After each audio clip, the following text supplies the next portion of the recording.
Start! Vítame vás, druhé kolo Alpy, Oravská Porúba, je David Kuríš, jazdec na neviem čom, ale dúfam, že mu to pôjde, skoro ho rozjebalo do piči kokotov otec. Ide nám ďalší jazdec Janko Krajčovič, ktorý bol v nemocnici, mal menší pretras mozgu, trocha sa mu tam ponaprávalo, že? Ide nám teraz.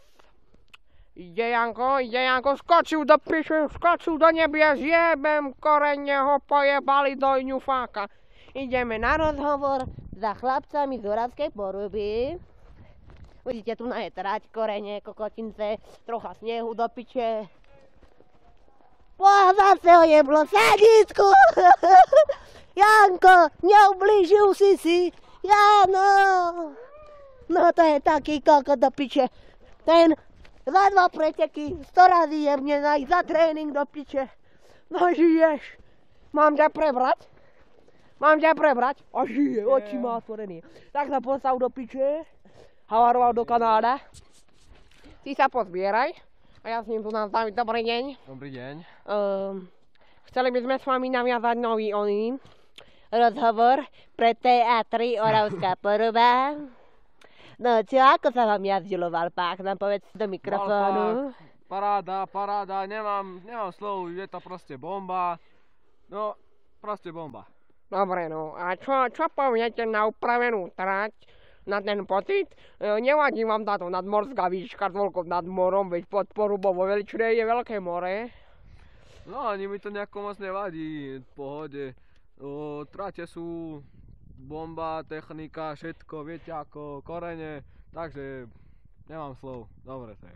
No tak to som rád, pán Kuro. Ideme ku ďalšiemu jazdcovi, ku pánovi Janovi Krajčovičovi. No Janko, ako sa vám jazdilo, povedzte nám. Výborné, všetko okej. A čo? Mohlo byť menej tých pádov. A čo už tie gurte sú v poriadku, veď ste, čo nám prišla správa, že ste sa porádne vytrásli, že ste si uderili všetko od spodu nahor, alebo od zhora nadol. Ale tak, a vám vadí nadmorská výška? Nadmorská výška nevadí, jazdy v pohode, pády v pohode. No to... Okrem pár problémov. Akých? No povedzte nám. Napríklad pohnutie šilcu. Šilcu? A to čo je za názov šilcu? To je taká vecička na prilbe. Hej, dobre, ja už potom viem do rubleky, ako to nespackať. Takže chcel by som vám poďakovať za rozhovor. Aj my vám ďakujeme. No a idem sa pobrať do piče do teplých krajov, kurva, lebo tu je zima, kurva, najebalo snehu, pokoko do piče, ja to vyjebem. Kurva, vy ste ešte nezastavili tú kameru? Bo ja jebem do piči, po dedine, kurva, tvojho otca, čau.